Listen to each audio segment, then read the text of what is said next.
Hey guys, it's Dannic, and this time I'm gonna explain you how I made the Reason, which just came out on Revealed Recordings, featuring the amazing Dyson.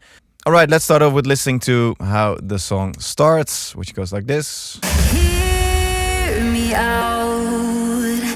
So what I did, introducing the main chords, which are these. If you want to make a remix or an edit, check it out. You can copy it.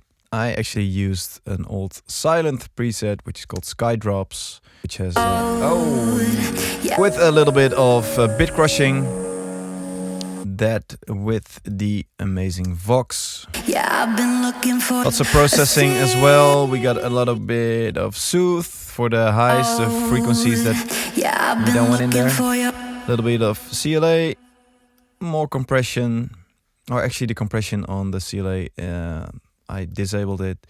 Then we have the RVox, which is great for vocals, just to give that extra notch. And I really like this one, which is the Diamond EQ by Acoustica Audio, which then goes to a buzz, and I use the Cashmere vocal plate tight for the main reverb. We have a little bit of retro color, just give it a little bit of extra noise. And Dyson did a great job on doing dubs as well, the extra harmonies. Here we go. Just like the stars in the sky, burn so bright till they die, and it's us for. And what I did, I panned them left and right, so you get this stereo vibe, while the main Vox, this one, is still sitting nice and smoothly in the middle. Coming in, I really like this one. It's the analog strings. You get some amazing sounds in there, which I cannot find anywhere else or even make myself. Almost this spooky vibe. I really love that. A little bit of vitalizer just to give it. It's only doing some stereo imaging. Nothing much going on there.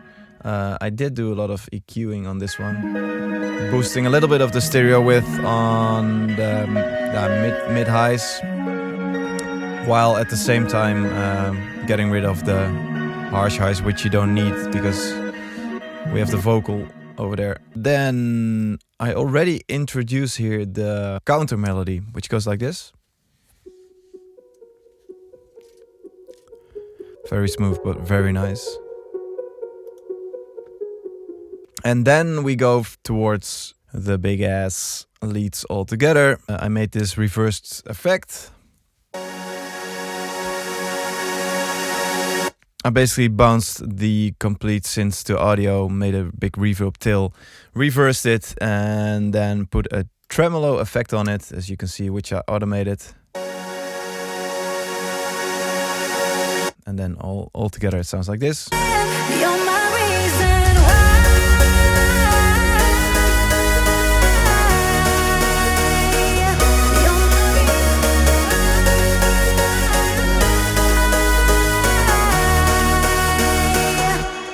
And then, of course, you add a little bit of drums just to give some rhythm to everything. I really like this loop. It's just a tambourine and clap loop, giving a little bit of that organic feel. Things that are more hidden in the mix, you don't really hear them, but yeah, I like to implement that kind of things. It's really subtle, but still very useful. One of the things that I almost every time put in my productions is crowd effects. I don't know why, but yeah, I like people cheering for me. No, I'm just kidding. It works, gives that extra energy. Then how do I approach the stacking of all these sounds? Well, I started with the chords just by stacking pianos on top of each other. All kinds of different sounding pianos. And they basically, every piano has their own frequency spectrum. Here more like a organ. And I put this one very wide, using a sample delay in Logic, which is really nice. And of course you gotta have horns. Horns are freaking amazing. This is just a Nexus preset, brass staccato, with some EQing, boosting the high ends in the stereo image.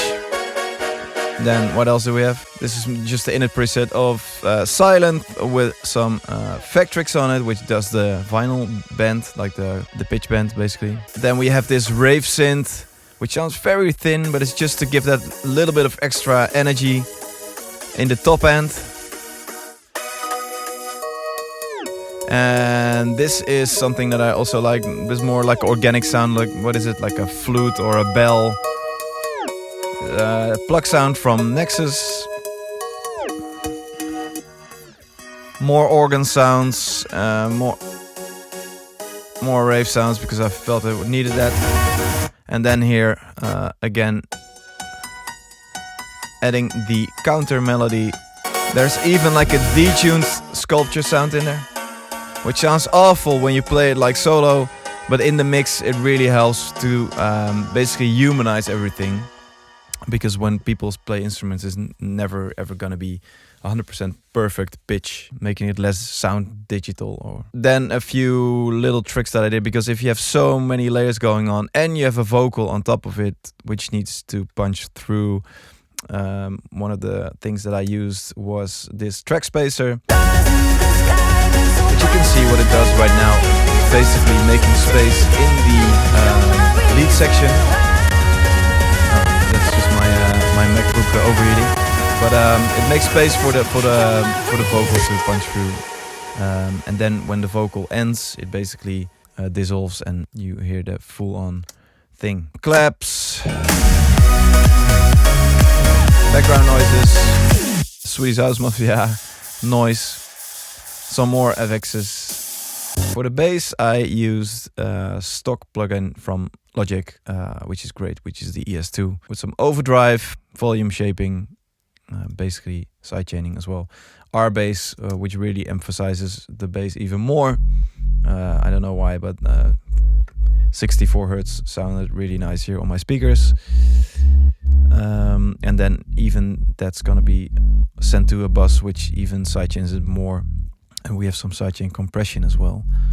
So just to make sure that the kick doesn't interfere with the bass. And here we have the crunchy mid bass with a little bit of EQing, overdrive. If I disable it, you can hear. It really brings out, basically, yeah, distorting the sound even more. Some EQing, making sure that the high of the mid lows are there, and then of course a little bit of effects just to give it more movement. In between the drop, we have these things going on. Let me solo it for you. All these drums.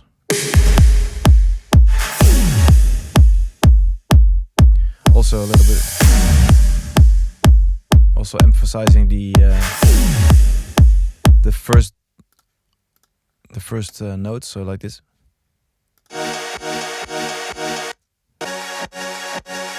Then yeah, basically just a lot of stacking and a lot of automation as well.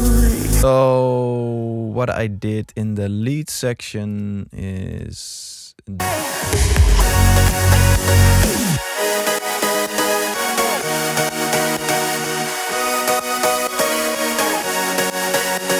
and the funny thing is, like, this is something that you can do by using compression and reverb in a really nice way. But I'm kind of lazy in a sense that why complicate it while I can just draw it with a great plugin by Data Life, which is Endless Smile. Basically, it's exactly the same effect, and now I have the freedom of really drawing it exactly where I wanted it with the automation. And yeah, I use the clap of Avicii's Levels because I love it here. It's so snappy and nice. And then together with my own clap, it's just...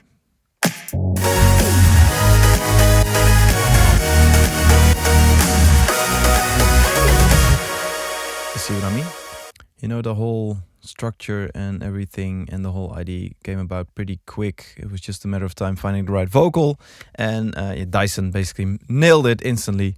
So I'm very happy to work with her again. We first did a track called Real Love, and now we're back on The Reason, which is great. Yeah, that's it. And then, of course, a lot of mixing and mastering, which also helps. I can show you a little bit of what I used. I really like Golfos, which is a plugin that is like an dynamic EQ. EQs while your track is playing. Doesn't do that much. I have it on 30% and also I'm taking it 20% at the same time. Just doing a little bit of opening up the mix basically.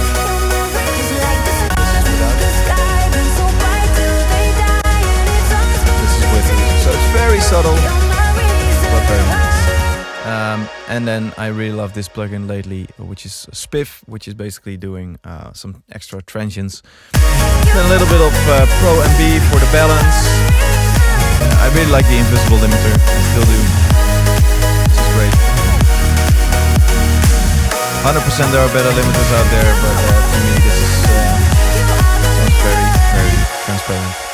Alright guys, that's it. I hope you liked it. That's how I made The Reason together with Dyson. It's out right now on Revealed. Would be amazing if you would listen to it. And let me know what you think. Ciao.